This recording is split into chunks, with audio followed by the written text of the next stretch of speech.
أعوذ بالله من الشيطان الرجيم بسم الله الرحمن الرحيم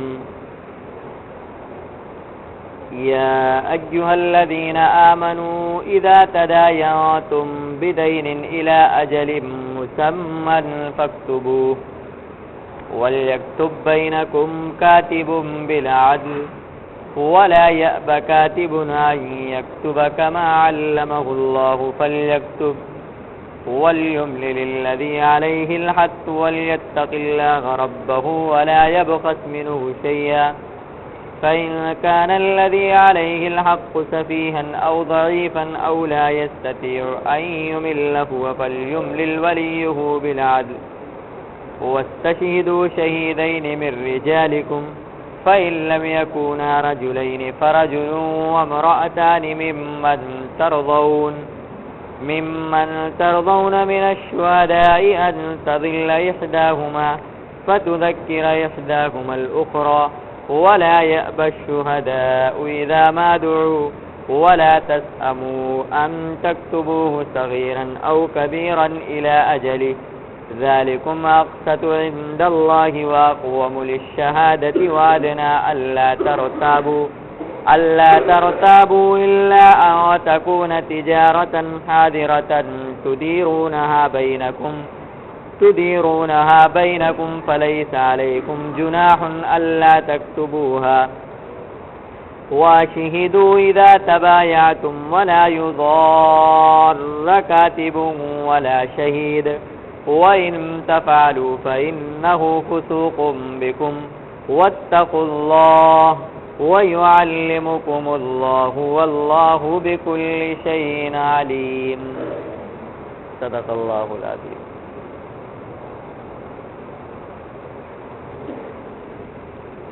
بات یہاں پر چل رہی تھی سود کی معاشی اور اقتصادی خرابیاں.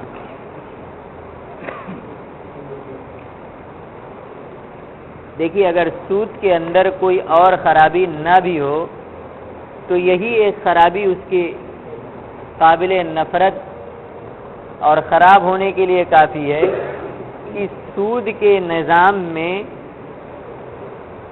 آج یہ حالت ہے کہ پورا سرمایہ چند لوگوں کے ہاتھ میں ہے اور پوری ملت ان کی دست نگر بنی ہوئی ہے.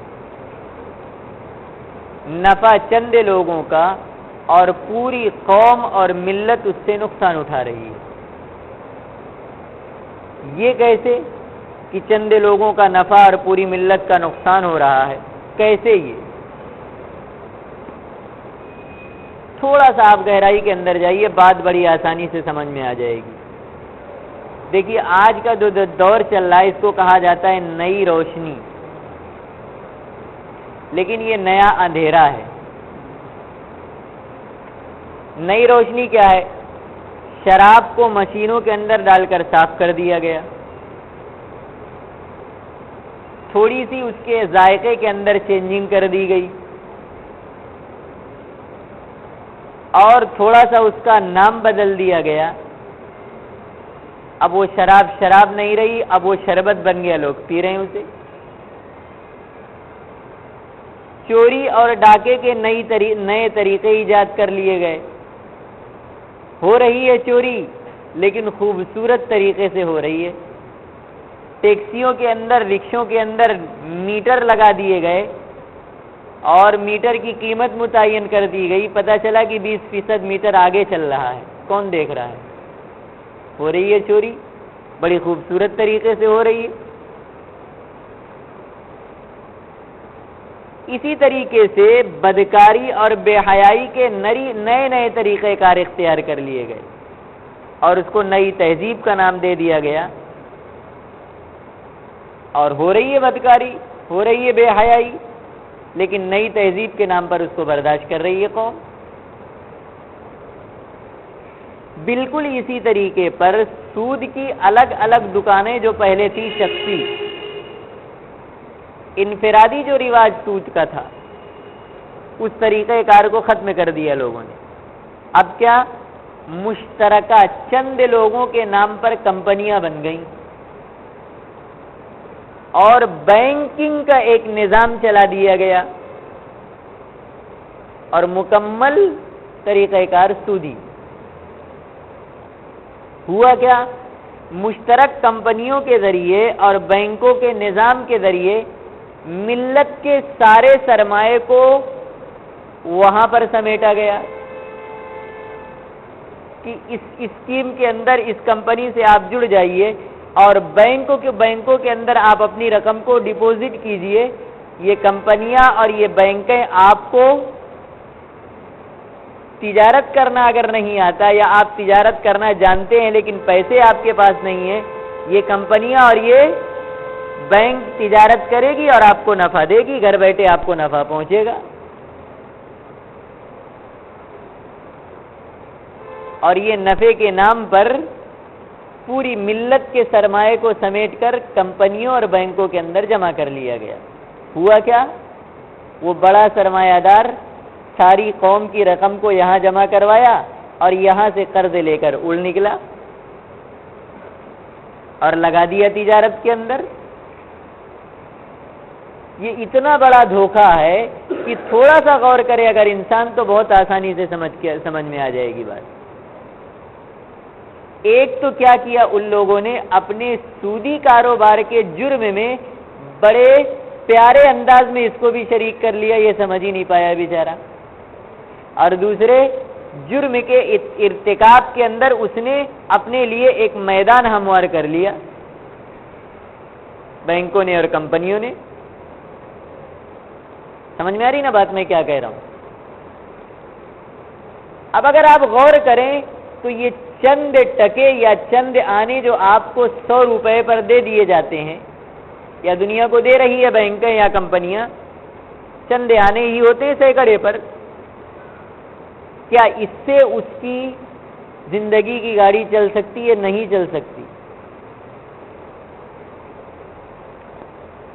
یہ چند آنوں پر اس کی زندگی کی گاڑی نہیں چل سکتی۔ اس کو اپنی زندگی کی گاڑی کو معاشی اعتبار سے آگے بڑھانے کے لیے محنت کرنا ہے، مزدوری کرنا ہے، ملازمت کرنا ہے۔ صرف دھوکہ دیا گیا یہ۔ اگر وہ تجارت کے لیے سوچتا ہے تو جو بہت سے لوگ تو سوچتے ہی نہیں، اور اگر کوئی سوچتا بھی ہے تو وہ پیچھے ہٹ جاتا ہے۔ کیوں؟ کیونکہ اگر اس نے اس کے اندر قدم رکھا تو اپنی موت کو دعوت دینا ہے۔ بینکیں اگر قرض دیتی ہیں کسی کو تجارت کے لیے تو کن لوگوں کو قرض ملتا ہے؟ جن کی مارکیٹ کے اندر ساکھ ہو، کچھ مضبوط قسم کے تاجر ہوں۔ بڑی رقم جو دکھا دیں ان کو قرض دیتی ہے، ان کو 1 پر 10 بھی دے دے گی، 10 لاکھ پہ 1 کروڑ بھی دے دے گی۔ لیکن اگر آپ کی کوئی ساتھ مارکیٹ کے اندر نہیں، آپ تجارت کرنا چاہیں تو 1000 پہ 10,000 کیا 1000 بھی نہیں دے گی بینک۔ آپ پر اعتماد ہی نہیں ہے اس کو، اور آپ ہی کی رقم جمع کر کے رکھی ہے۔ سمجھ رہے ہیں نا بات؟ آپ کی رقم اس کے خزانے میں جمع ہے لیکن آپ پر اعتماد نہیں کرے گی چونکہ آپ چھوٹے ہیں۔ نتیجہ کیا ہوتا ہے؟ یہ پوری ملت کا سرمایہ جمع ہوتا ہے بینک کے اندر، اچھے لوگوں کی مٹھی میں آ کر وہ تجارت کرتے ہیں اور اپنی جھولیاں بھرتے ہیں۔ سمجھ میں آ رہی نا بات؟ کس طریقے سے؟ یہی تو معاشی خرابی ہے کہ پوری ملت نقصان میں ہوتی، چند لوگ نفع آور ہوتے ہیں اس کے اندر۔ کتنی بڑی یہ معاشی خرابی ہے۔ اور پھر یہ ہوتا ہے کہ جب یہ سرمایہ چند لوگوں کے ہاتھ میں آ جاتا ہے تو ان کے لیے راستے اور بھی ہوتے ہیں۔ اگر ایک عام آدمی اس کے اندر گھسنا چاہے تو نہیں گھس سکتا۔ کیوں؟ کیونکہ ان کو تو آسانی کے ساتھ کم قیمت پر سامان مہیا ہوں گے مارکیٹ کے اندر، اور ایک چھوٹے تاجر کو اتنی کم قیمت پر آسان سامان نہیں مل سکتا۔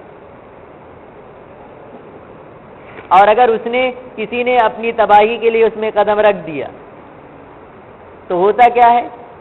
تاجر یہ دیکھتا ہے کہ ہماری خدائی کے اندر یہ شریک ہو جائے، کبھی برداشت نہیں ہوگا۔ کیا کرے گا؟ اپنا نقصان کر کے مارکیٹ کو اتنا ڈاؤن کر دے گا کہ یہ چھوٹا تاجر نفع کے ساتھ ساتھ اپنا اصل سرمایہ بھی لے کر ڈوب جائے گا، کھڑا ہی نہیں ہو پائے گا زندگی بھر پہ۔ اور رہے گی وہ پوری دنیا مٹھی کے اندر، ہے نا؟ یہی نا، کر لو دنیا مٹھی میں، یہ ہے۔ یہ کتنا بڑا نقصان ہے معاشی کہ پورا سرمایہ اس سودی کاروبار کے ذریعے چند لوگوں کے ہاتھ میں ہوتا، اس کے ذریعے وہ کھیلتے ہیں، اب پوری ملت کو کھلاتے ہیں اپنے ہاتھ میں کھلونوں کی طرح۔ بہت بڑی خرابی سود کی ہے۔ اسی طریقے سے سود کی ایک معاشی خرابی یہ بھی ہے کہ جب یہ سرمایہ داروں کے ہاتھ میں پوری تجارت کا محور ہوتا ہے، ان کے ہاتھوں میں گھومتی ہے، تو کسی بھی سامان کی قیمت لگانا بھی انہی کے ہاتھ میں ہوتا ہے۔ مہنگی سے مہنگی چیزیں بیچتے ہیں یہ مارکیٹ کے اندر لا کر، اور اپنی گرہیں مضبوط کر لیتے ہیں اور عوام کی گرہیں کھول دیتے ہیں۔ جب من میں آیا، جب مرضی میں آئی، اسٹاک کر لیا سامان کو، روک لیا اسٹوروں کے اندر، انڈر گراؤنڈ کر دیا سامان کو، اور مارکیٹ کے اندر قیمت کہاں پہنچ گئی؟ آسمان پر۔ 100 روپے کلو پیاز بک رہی ہے، 100 روپے کلو دال بک رہی ہے 40 روپے سے، تھوڑا تھوڑا 2-4 گونیاں نکل رہی ہیں، اسٹاک کر لیا گیا پورا۔ چند لوگوں کے مٹھی میں ہے نا، مشورہ کر کے روک لیا، اور قیمت آسمان کو چھو رہی ہے۔ عوام اپنا پیٹ بھرنے کے لیے کہیں سے بھی لا کر خرید کر کھا رہی ہے، کیا کرے گی؟ بھوکی تو نہیں مرے گی۔ سمجھ میں آ رہی نا بات؟ یہ قیمتوں پر کنٹرول کر لیتے ہیں اور اپنے منمانی قیمت چیزوں کو فروخت کرتے ہیں۔ اگر یہ ملت کا سرمایہ جو بینکوں کے ذریعے، کمپنیوں کے ذریعے جمع ہے، یہ ان کے ہاتھوں میں نہ جاتا تو یہ بھی ایک عام تاجر کی صف میں کھڑے ہوتے، یہ بھی 1000 پہ تجارت کرتے تو یہ شکل کر سکتے تھے؟ اس طریقے سے ان کے ہاتھ میں اشیاء کی قیمتوں کا نکالنا اور بند کرنا ہوتا تھا؟ نہیں ہو سکتا تھا۔ یہ ہے معاشی خرابی ایک۔ سمجھ میں آ رہی نا بات؟ اسی طریقے سے سود کی ایک معاشی خرابی یہ بھی ہے کہ یہ سرمایہ دار، چند ٹھیکیدار، یہ رقم تو لیتے ہیں بڑی بڑی، بینکوں سے نکال لیتے ہیں، ملت کے سرمایہ کو استعمال کرتے ہیں، ان کا بڑا فائدہ ہوتا ہے۔ بھئی اگر 10 لاکھ انہوں نے لیا اور 1 روپے بھی فائدہ ہوا 100 روپے پہ، تو کتنا ہوا؟ 10 میں سے 1 لاکھ ان کا، 9 لاکھ بینک سے قرض لیا تو 9 لاکھ سے کتنا کمایا انہوں نے، ہے نا؟ اگر یہ سرمایہ ڈوب گیا، اس کو گھاٹا آ گیا، نقصان کس کا؟ 10% تو نقصان اس کا ہوگا اور 90% نقصان ملت کا ہوگا، کیونکہ 10 لاکھ میں سے 1 لاکھ اس کا ہے نا، اور 9 لاکھ ملت کا ہے، بینکوں سے لیا ہوا قرض ہے۔ تو یہاں بھی ملت ڈوب رہی ہے۔ اور اگر اس دیوالیوں کو بینک نے برداشت کر لیا، کہا نہیں دے سکتے تو چلو ٹھیک ہے چھوڑ دیتے ہیں، تب تو پورا کا پورا بوجھ ملت کے سر پہ آ گیا، اسی کی رقم ہے، اسی سے قرض لے کر یہ کھڑا ہو رہا۔ نفع جب تک مل رہا تھا تو نفع میں کوئی شریک نہیں تھا، اور نقصان اگر اس کا ہوا تاجر کا تو نقصان کے اندر پوری ملت شریک، کیونکہ پوری ملت کا جمع ہوئی رقم بینک کے اندر، کمپنیوں کے اندر وہ لے کر یہ تجارت کر رہا تھا۔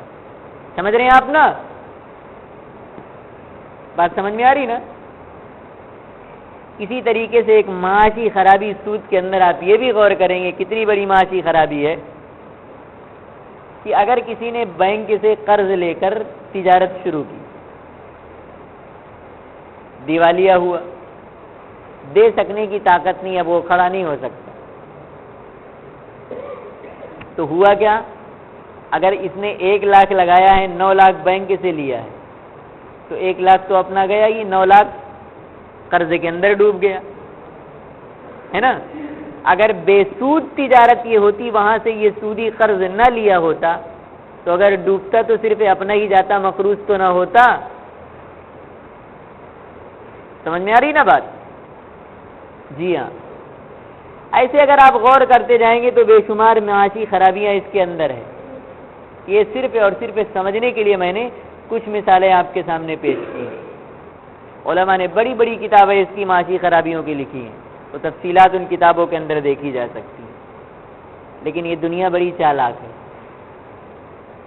یہ سود خور جو ہیں، یہ بنیے اور یہ یہودی، یہ ہر چیز میں راستہ نکالتے ہیں۔ انہوں نے دیکھا اور ان کا تجربہ ہوا کہ اس کے اندر نقصان ہوتا ہے، کبھی کبھی لوٹیا ڈوبتی ہے، اور بلکہ جب قرآن نے اعلان کیا ہے تو یہودیوں کو یقین ہے کہ یہ ہو کر رہے گا۔ وہ جانتے ہیں اسلام کوئی چیز خراب نہیں بیان کرتا، غلط نہیں بیان کرتا۔ یہ اور بات ہے، ہدایت ان کی قسمت میں نہیں ہے، وہ جانتے ہیں ڈوبے گا، آئے گا اس کے اوپر اللہ کی طرف سے عذاب۔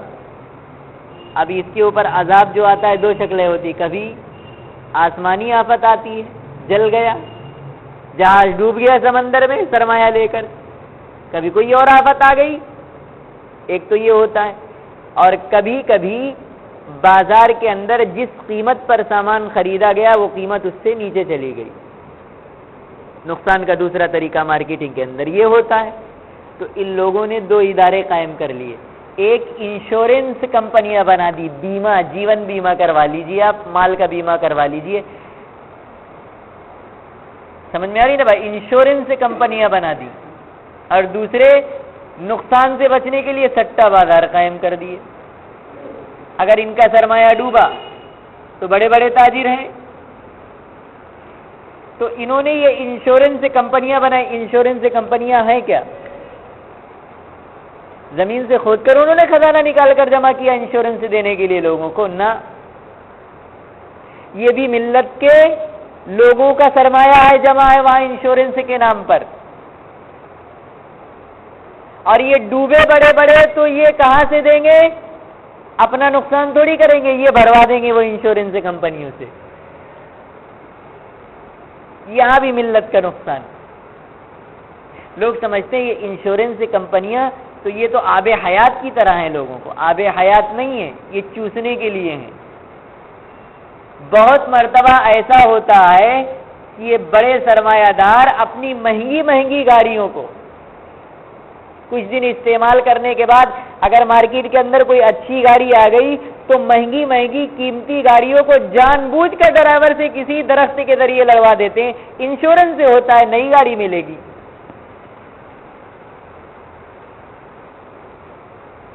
اور ایک غریب جو انشورنس کے نام پر جمع کر رہا ہے، شاید ہی زندگی میں اس کو ایک دو مرتبہ ضرورت پڑے تو پڑے، کبھی تو پڑے گی بھی نہیں۔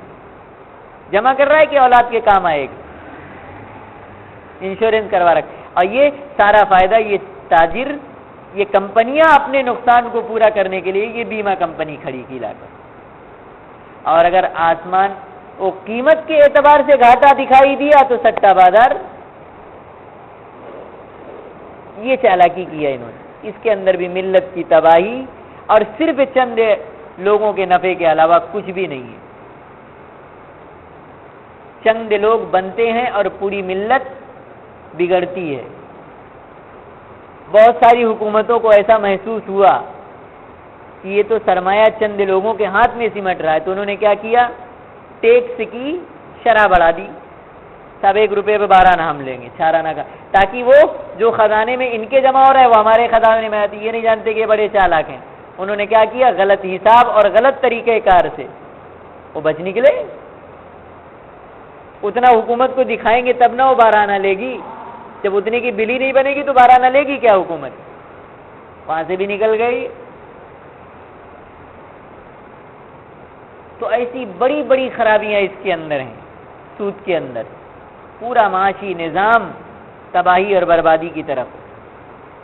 اب ایک سوال پیدا ہوتا ہے، شبہ یہ پیدا ہوتا ہے کہ صاحب چلو مان لیا کہ سود کے اندر چند سرمایہ داروں کے ہاتھ میں پوری رقم چلی جاتی ہے، بہت فائدہ ہوتا ہے ان کو، لیکن عوام کو کچھ تو فائدہ ہوتا ہے، کچھ نفع تو ہوتا ہے۔ اور اگر وہ رقم بینکوں میں نہ جمع کرے، کمپنیوں میں نہ لگائے تو اس کو دفن کر کے رکھنا پڑے گا، یا یوں ہی جمع کر کے رکھنے کا پڑے گا، تو نہ اس کا فائدہ ہوگا نہ کسی دوسرے کا فائدہ ہوگا۔ تو اس سے اچھا ہی نہ کہ لگا دے بینکوں کے اندر اور ان کمپنیوں کے اندر، سودی کمپنیوں کے اندر۔ ایک شبہ پیدا ہوتا ہے، اس کا جواب بڑا آسان سا ہے۔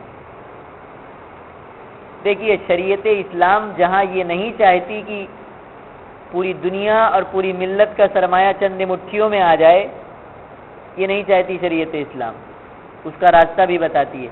شریعت نے زکوٰۃ کا نظام کیوں نافذ کیا ہے؟ غور کیجئے گا، یہ زکوٰۃ کا نظام نافذ کیوں کیا؟ اسی لیے سرمایہ داروں کو ترغیب ہے کہ آپ کو سال میں اگر آپ کے پاس جمع ہے تو 40واں نکالنا پڑے گا۔ اب ظاہر سی بات ہے وہ جمع کر کے رکھا ہے، نکلتا رہا تو ختم ہوگا کہ نہیں ہوگا؟ اللہ نے ترغیب دی، سوچے گا یار یہ تو ایسی سال بھر نکالتے رہیں گے، ہر سال تو ختم ہو جائے گا، چلو اس کو تجارت میں لگاؤ، لگانا پڑے گا اس کو، یہ سوچے گا تو، ورنہ چند سالوں کے اندر سرمایہ ہی ختم ہو جائے گا اس کے بعد جو جمع کر کے رکھا ہے۔ اللہ زکوٰۃ کو نافذ کر کے یہ ترغیب دے رہا ہے کہ اپنے ملت اپنے سرمایہ کو تجارت کے اندر لگا، بزنس کے اندر لگا، اور سود کو حرام کر دیا، ظاہر سی بات ہے وہاں لگانا نہیں، تو نفع والی جائز تجارت کے اندر اس کو لگانا ہے۔ تو جمع کہاں رہا؟ اللہ نے خود جمع کرنے کے لیے منع کیا، اپنا بھی فائدہ ہوگا، دوسرے کا بھی فائدہ ہوگا۔ پتہ کیا چلا؟ زکوٰۃ جہاں ایک فائدہ اس کا یہ کہ فقراء اور مساکین کا فائدہ ہوتا ہے، ان کی ضرورت مندی پوری ہوتی ہے، وہی دوسری طرف ملت کو یہ ترغیب بھی ہے زکوٰۃ کے ذریعے کہ اپنے سرمایہ کو جمع کر کے مت رکھو، ورنہ یہ زکوٰۃ نکلے گی، چند دنوں کے اندر جمع کر کے رکھو گے تو ختم ہو جائے گا، اور اس کو تجارت کے اندر لگاؤ گے تو بڑھے گا۔ یہ ترغیب ہے، سمجھ میں آ رہی نا بات؟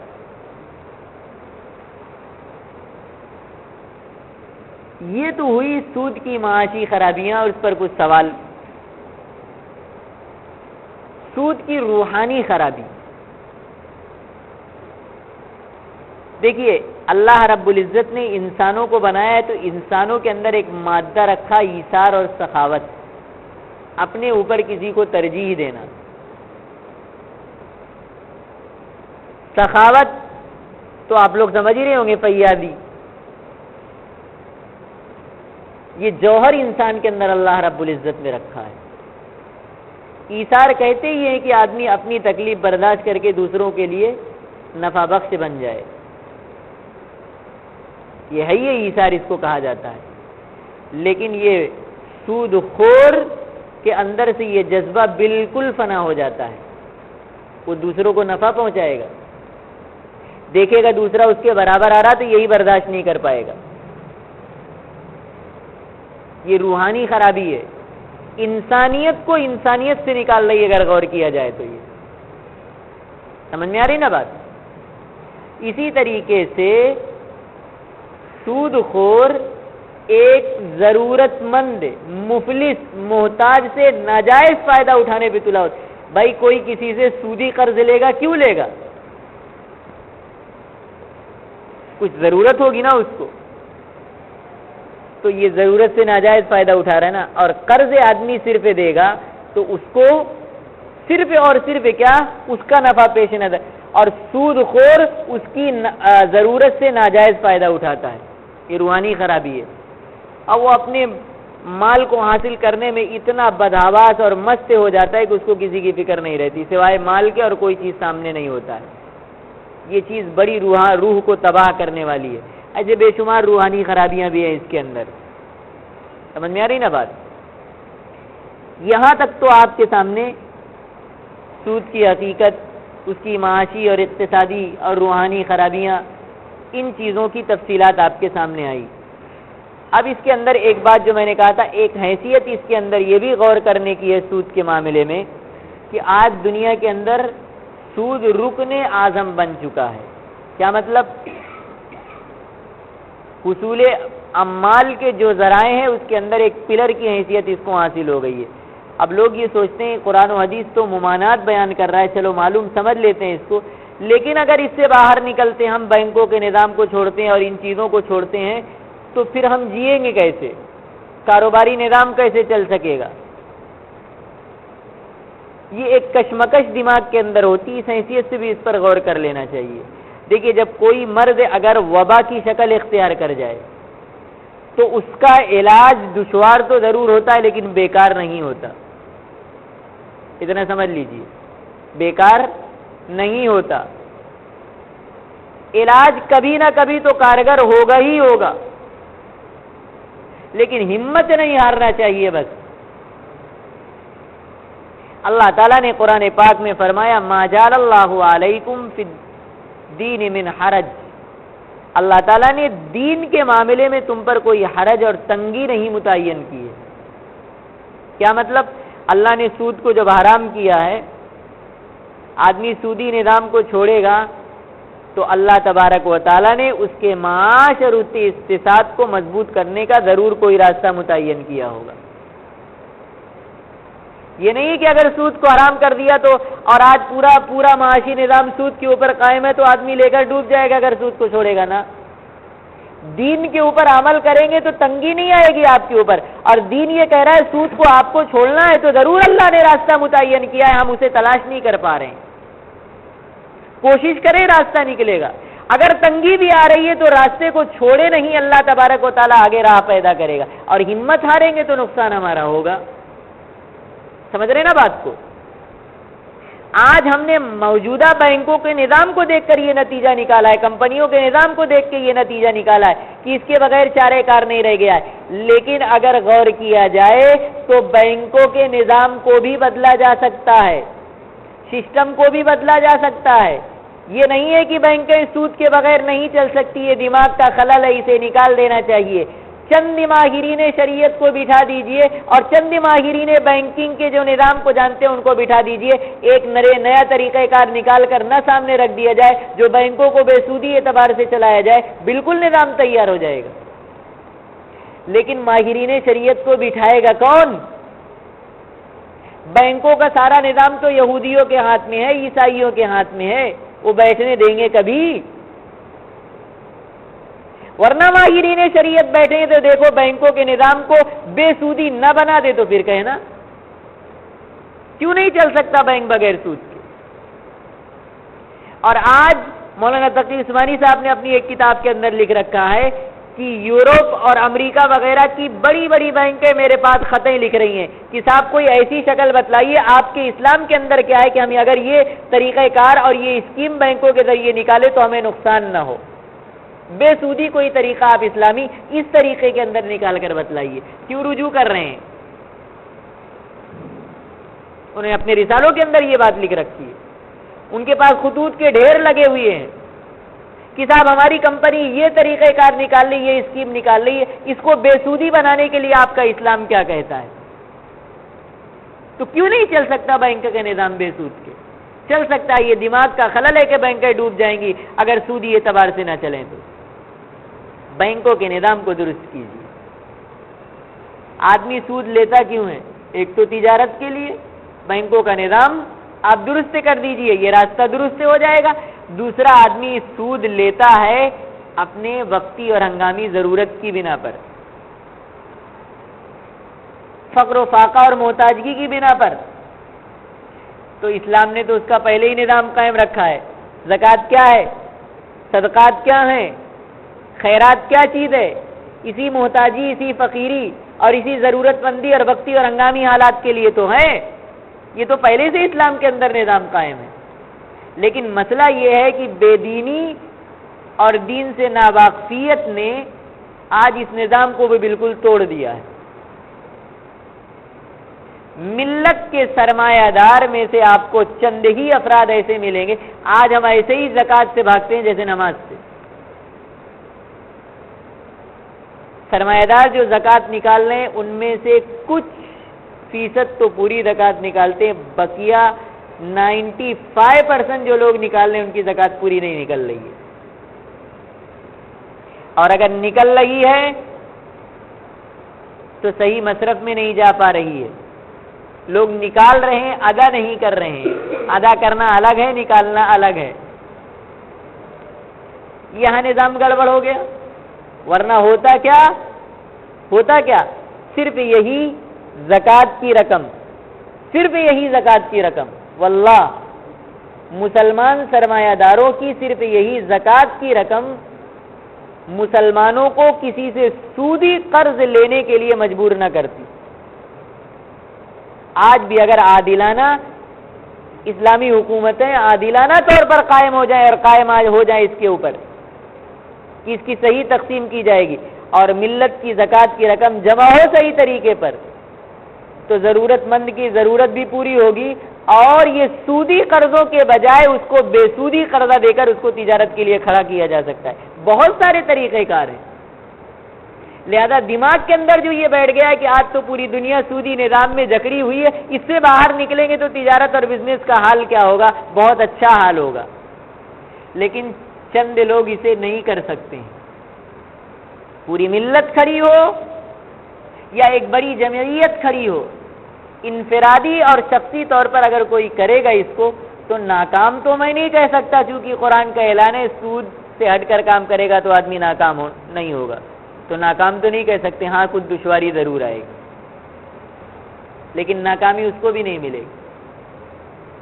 سمجھ میں آ رہی نا بات؟ یہاں تک آپ کو یہ چیزیں اس لیے تفصیلات اتنی بتلائی گئیں، ایک تو یہ کہ ہم کوشش یہ کریں کہ ہمارا کم از کم مسلم معاشرہ اس سود کی نحوست سے باہر آ جائے، اور دوسرے یہ کہ آج ہمارے مسلم معاشرے کے اندر ہمارے مسلمانوں کی جو نوجوانوں کی دماغ کے اندر نئی نئی شکلیں جو سود کی آ رہی ہیں، وہ بیچارے دین سے ناواقف ہیں، نہیں سمجھ سکتے، تو وہ اس کو حلال کہہ رہے ہیں۔ علماء کے بتانے پر، تنبیہ کرنے پر بھی بیچارے ماننے کے لیے تیار نہیں کہ یہ ناجائز ہے، بلکہ اس کو حلالی کریں کہ اس کے اندر تو کوئی حرام کی شکل نہیں نظر آ رہی۔ یہ عقیدے کی خرابی، اگر سود کی حرمت کا کوئی حلت کا اعلان کر دے، ایمان دل سے نکل جاتا ہے، آدمی مرتد ہو جاتا ہے۔ اس تباہی اور بربادی سے کے لیے میں نے اتنی تفصیلات سے یہ باتیں آپ کے سامنے رکھی اور انتہائی اختصار میں رکھی ہیں باتیں، اور بھی بڑی تفصیلات ہیں اس کے اندر، اور کئی ہفتوں تک اس کے اوپر گفتگو ہو سکتی ہے، لیکن آپ لوگوں کو بھی تو کچھ کتابوں کا مطالعہ کرنا چاہیے کہ سب میں ہی بتا دوں یہاں پر۔ اب اس کے اندر آخری مرحلہ یہ رہ گیا کہ قرآن پاک کی آیات کے ضمن میں یہ باتیں میں نے آپ کے سامنے رکھی ہیں، اب کچھ سود کے بارے میں اللہ کے نبی کے فرمان پر بھی غور کر لینا چاہیے، وہ تفصیل انشاءاللہ میں پرسوں رکھوں گا، کل میں ذرا کسی کام کی بنا پر نہیں آ سکوں گا۔ دعا کیجیے اللہ تبارک و تعالی ہمیں قرآن پاک کی سمجھ نصیب فرمائے اور اس لعنت سے ہماری حفاظت فرمائے، اور کما حقہ قرآن پاک پر عمل کی توفیق عطا فرمائے۔ اللہم صلی علی سیدنا وشفیعنا وحبیبنا ومولانا محمد وعلی آل سیدنا ومولانا محمد وبارک وسلم۔ ربنا آتنا فی الدنیا حسنہ وفی الآخرۃ حسنۃ وقنا عذاب النار۔ اللهم احفظنا من كل بلاء الدنيا وعذاب الآخرة۔ اهدنا الصراط المستقيم صراط الذين أنعمت عليهم غير المغضوب عليهم ولا الضالين۔ وصلى الله تعالى على خير خلقه محمد وعلى آله وأصحابه أجمعين برحمتك يا أرحم الراحمين۔